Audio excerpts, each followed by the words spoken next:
Be paper کے اندر 4 question ہوں گے. تم نے زندگی کیسے گزاری، جوانی کیسے گزاری، کدھر سے کمایا، کہاں پہ خرچ کیا، اور تم نے اپنے علم پہ کتنا عمل کیا. جو اے پیپر بی پیپر دونوں میں کامیاب، اس کو اللہ رب العزت پھر جنت کا گھر عطا فرما دیں گے. مگر اس کا یہ مقصد نہیں کہ جی ہمیں تو ان سوالوں کے جوابات کا پتہ ہے تو ہم موت کے وقت جواب دے لیں گے. ایسا نہیں ہوگا.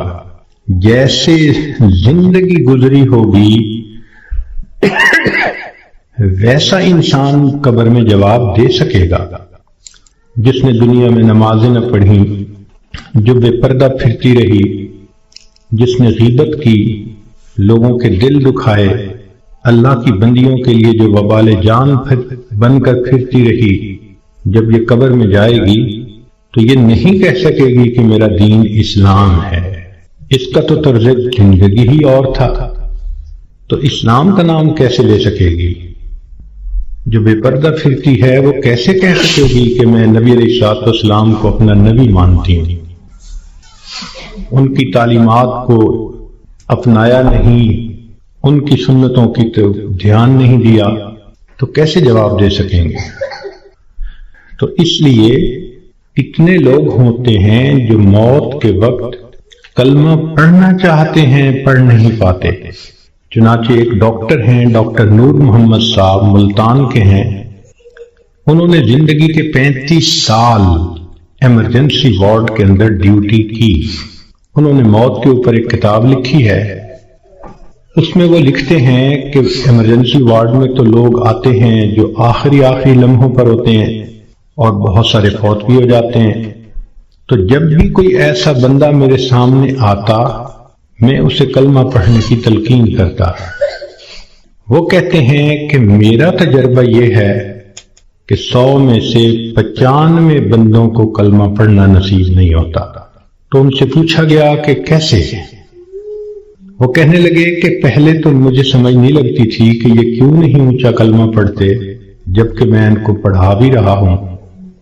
پھر ایک بندے کو میں نے کہا کہ تمہیں ہارٹ پرابلم ہے، ہارٹ اٹیک ہے، تو میں تم سے پوچھوں گا کہ تم کلمہ پڑھو، اور اگر تم نہ پڑھ سکو گے تو میں پوچھوں گا کہ تم پڑھنا چاہتے ہو، پڑھ نہیں پا رہے؟ اس نے کہا بہت اچھا، میں جواب دوں گا. جب اس کی آخری کیفیت آئی تو میں نے اس سے پوچھا تو اس نے اشارے سے بتایا کہ میری زبان پہ فالج پڑ گیا ہے، اب میں بولنا بھی چاہتا ہوں، میری زبان بولتی نہیں.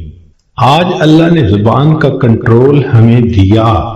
ہم چاہیں تو ایک دن میں ہزاروں دفعہ کلمہ پڑھ سکتے ہیں، لیکن جس عورت نے جیتے جاگتے کلمہ پڑھا ہی نہیں، دن گزر گئے، ہفتے گزر گئے، مہینے گزر گئے، زبان پہ کلمے کا ورد جاری ہی نہیں ہوتا، دنیا کی باتیں، دنیا کے فیشن، تو موت کے وقت اچانک کلمہ کیسے جاری ہو جائے گا؟ اس لیے اس سے پہلے کہ لوگ ہمیں کلمہ پڑھائیں، ہم اپنے اختیار سے کلمہ پڑھنے کی مشق کر لیں. تو دنیا کی زندگی میں ہم آئے ہیں آخرت کی تیاری کرنے کے لیے. ہماری مثال ایسی ہے کہ جیسے ایک آدمی کا ویزا لگ چکا ہو اور وہ بورڈنگ پاس لے کر لاؤنج کے اندر پہنچ گیا ہو اور اپنی فلائٹ کے اناؤنس ہونے کا انتظار کر رہا ہو. ہم نے دیکھا کہ لاؤنج میں لوگ بیٹھے ہوتے ہیں، ایک فلائٹ اناؤنس ہوتی ہے، کچھ اٹھ کے چلے جاتے ہیں، پھر دوسری اناؤنس ہوتی ہے اور اٹھ کے چلے جاتے ہیں، نئے آتے رہتے ہیں اور یہ اٹھ کے جاتے رہتے ہیں. بالکل زندگی کا یہی معاملہ. نئے بچے پیدا ہوتے رہتے ہیں اور جو پہلے سے موجود ہیں وہ اس دنیا سے رخصت ہوتے رہتے ہیں. ہم سب کا موت کا ویزا لگ چکا، ہم لاؤنج میں ہیں، کب ہماری فلائٹ ہے یہ بھی ہمیں پتہ نہیں.